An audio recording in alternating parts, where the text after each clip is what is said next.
प्यारे दोस्तों, आज की ये वीडियो हर मुसलमान के लिए बहुत ही ज़्यादा ख़ास है। आज हम आपको अल्लाह पर भरोसे का वाक़या बताएंगे, जिसे सुनकर यकीनन आपका दिल खुश हो जाएगा। औरतें इसे आखिर तक ज़रूर सुने। अगर आपने इस वीडियो को लाइक नहीं किया है तो वीडियो को लाइक करें। अगर आपने अभी तक हमारे यूट्यूब चैनल को सब्सक्राइब नहीं किया है तो चैनल को सब्सक्राइब करके बेल आइकन ज़रूर दबा दें।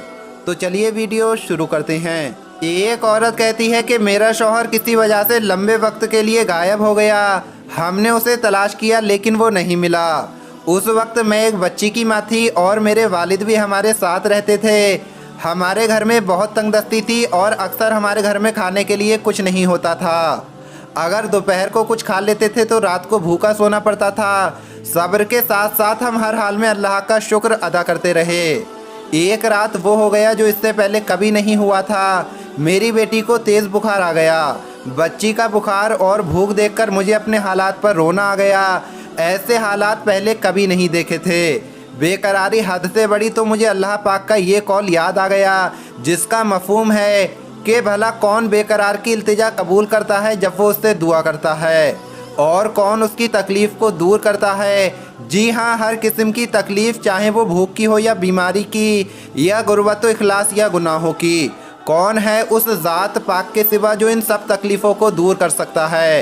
ये सब सोचकर मैं उठी और जाकर वुज़ू किया। वापस आकर बच्ची के माथे पर पानी से भीगी हुई पट्टी रखी और नमाज के लिए खड़ी हो गई। नमाज के बाद बच्ची के लिए दुआ की। उसके माथे से पट्टी उतारकर दोबारा पानी में भिगोकर पट्टी उसके माथे पर रख दी और फिर से नमाज के लिए खड़ी हो गई। नमाज के बाद फिर एक बार दुआ के लिए हाथ उठाए। दुआ के बाद पानी की पट्टी बदली और दोबारा नमाज के लिए खड़ी हो गई। मैं ये बार बार कर रही थी। इतने में किसी ने दरवाज़ा खटखटाया। हमने सोचा कि इतनी रात में कौन हो सकता है। मेरे वालिद ने कहा कौन है, तो जवाब आया मैं डॉक्टर हूँ। मैं और मेरे वालिद एक दूसरे को देखते रहे कि इस डॉक्टर को किसने बुलाया। मेरे वालिद ने जाकर दरवाज़ा खोला। डॉक्टर ने आते ही पूछा कि मरीज़ किधर है, और हमने बच्ची की तरफ इशारा कर दिया। डॉक्टर ने बच्ची को चेक किया और कागज़ पर कुछ लिखा और कुछ दवाइयाँ दी और बोला मेरी फ़ीस दीजिए।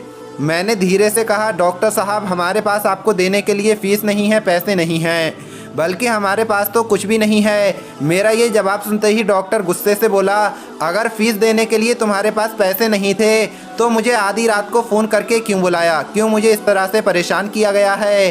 डॉक्टर के मुंह से फ़ोन का सुनकर मुझे लगा कि डॉक्टर साहब गलती से हमारे घर आ गए हैं। मैंने हिम्मत करते हुए जवाब दिया डॉक्टर साहब, हमने आपको टेलीफ़ोन करके नहीं बुलाया है, बल्कि हमारे पास तो टेलीफ़ोन नहीं है। ये सुनकर डॉक्टर ने मुझसे पूछा अच्छा, तो क्या ये आसिफ भाई का घर नहीं है? तो मैंने कहा नहीं डॉक्टर साहब, आसिफ भाई हमारे पड़ोसी हैं। ये सुनकर डॉक्टर साहब थोड़ा खामोश हुए और फिर हमारे घर से चले गए।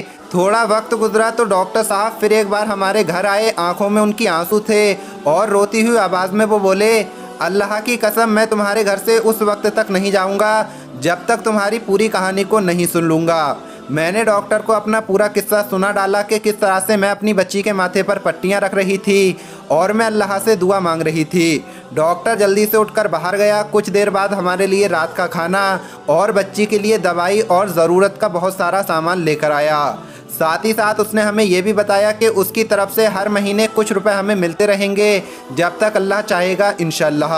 प्यारे दोस्तों, ये वाक़या आपको कैसा लगा कमेंट बॉक्स में ज़रूर बताएं। इस वीडियो को आपने लाइक कर दिया होगा। अगर इस वीडियो को लाइक नहीं किया है तो वीडियो को लाइक ज़रूर करें। मिलेंगे अगली वीडियो में। अल्लाह हाफिज़।